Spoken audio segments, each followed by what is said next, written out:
Nature is awe-inspiring, and the more I tune into her rhythms, the more deeply connected I feel to her and her workings. Yes, sourdough starter prep again. I know, but I'm not sharing some fancy sourdough recipe. You can find another YouTube video for that. Instead, I want to talk to you about the marvelous world of the fungi kingdom. I'm extremely interested in growing these microscopic creatures. Fermentation gives us insights into a world that we are ill equipped to perceive. There are so many worlds within this world that we view as the main reality, myopic. Since there's life, wars, conquests, and colonization happening even beneath our noses, right within our sphere, but we are unaware of the vastness of life happening around us.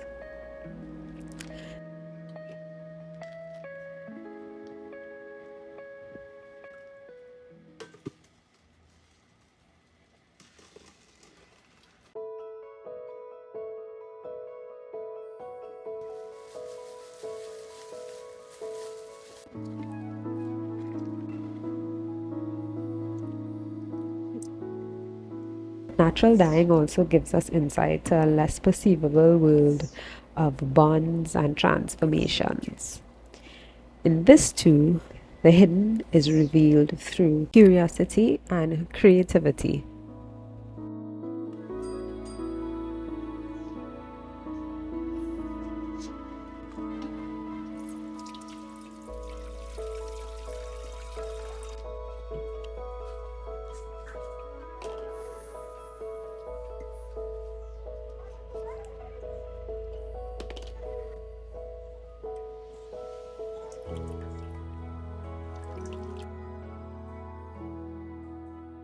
Both plant dyeing and fermentation have expanded my vision, encouraging me to look at the world around me with a renewed sense of adventure and exploration.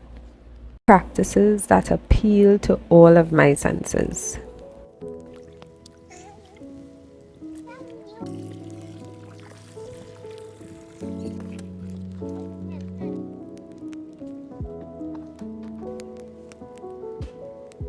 You probably got a little bruise.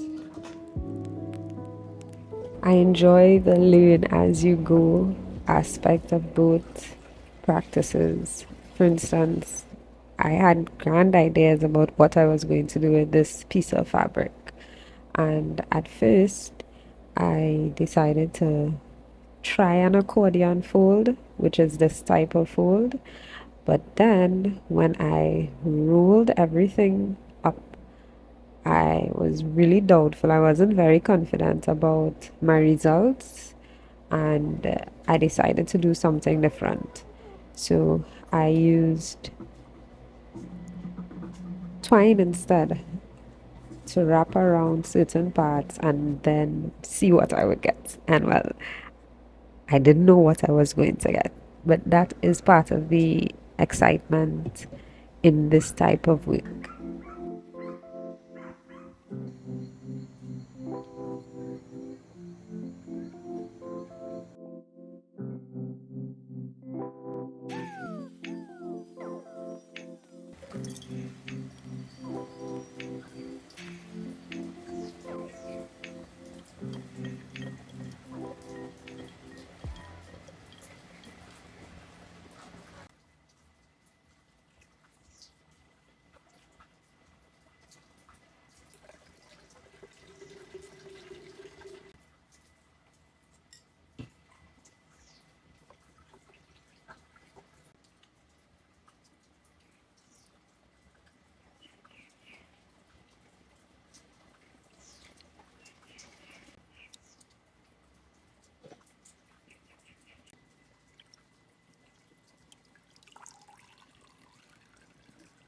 I think that's enough time. I think I'm going to take it out.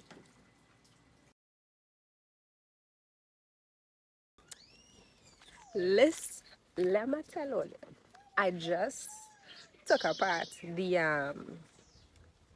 the fabric that I just dyed. And oh my, I'm so happy. I'm so pleased with it. So this was my first time working with onion skins.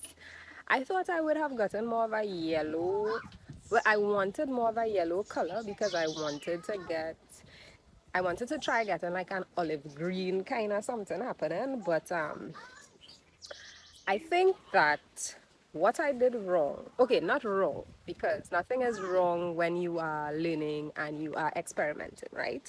So, but what I think I could do differently next time is pay closer attention to my dye bath when I am extracting the color with the onions, because I think that I left it a bit too long and then it got really, really, like it got more of a brown color than a yellowish color. And I think that if I stopped the extraction process a little earlier, I may have been able to maintain the yellow tones.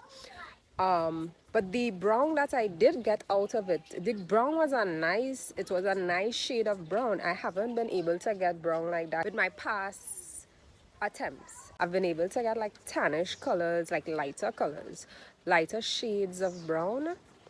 But this shade was it was much more rich. And I was like, okay, I wonder if I'll still be able to shift the color, because that's what I did. I used ferrous acetate. I use ferrous acetate to try and shift the color. Now there's a difference between ferrous acetate and ferrous sulfate. They are two different things. Okay, I might be wrong, right? I might be talking nonsense. I think I want to adjust this. Yeah, I like this. I like this more. Right. So I could not find, or I probably didn't look good enough for ferrous sulfate. Acetate is the one you make at home with vinegar. Sulfate is the one that you purchased. Is it? Yes, it is. Right? And gosh dog, I decided to use that instead of the acetate because I wasn't sure. I'm not sure about how strong it is and how long you're supposed to, like, I'm still learning about it because I have it there rest down for a long time and it very, very brown.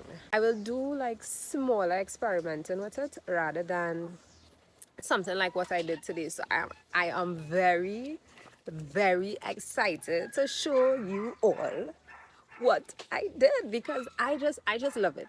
You all mightn't think that's anything really, but your girl feeling, you know, feel like I got this in the bag. So yeah. So I'm excited about that. Something else to think about. So purple onions and the regular orange looking onions, they give you different colors. I believe that the purple onion is much more shiftable. I think they give you much more. You can pass. You pass in? Yeah. They give you a wider range of colors. So I I would like to eventually try it with that as well and see how that goes. But the yellow onion was just easier to obtain. I went to the supermarket. I had a little at home, but then I went to the supermarket and I just asked them if I could take some of their skins from in the section, the onion section, and I just got a bag and I just stacked. I just stacked. You can do 10 to 30%. Take that out of your mouth. 10 to 30% of onion skin to your fabric. For my post-modern or my post-shift with iron, I used 1% of iron rather than, I think that if I did like 2% as it, iron rabbit, that might be the strongest. Or is it 4%? But anyway, 2% just seemed like too much of those tabs. I did the dye bath. I dipped it for a very short time, probably like 4 minutes, 5 minutes max. And I was curious about if I left it longer, how it would turn out, but I didn't want to take any chances to ruin the color and make it look too muddy or it turned gray or something, because that's not what I was trying to achieve. I was trying to achieve like hopefully some sort of shade of green.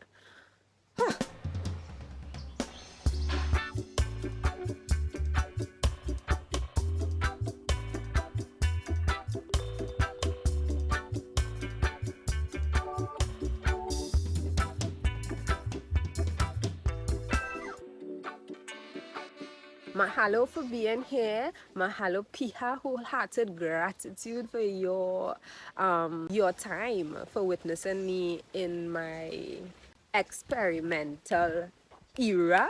Yeah, I'm just doing all kind of creative experimentation. So mahalo piha for being here, and I look forward to bringing something new, bringing more of these videos, no matter how far apart they are. I'm grateful for the opportunity to do this and share. Aloha ohana until we see each other again. Okay, let me. Hey, you come back here. Come back here.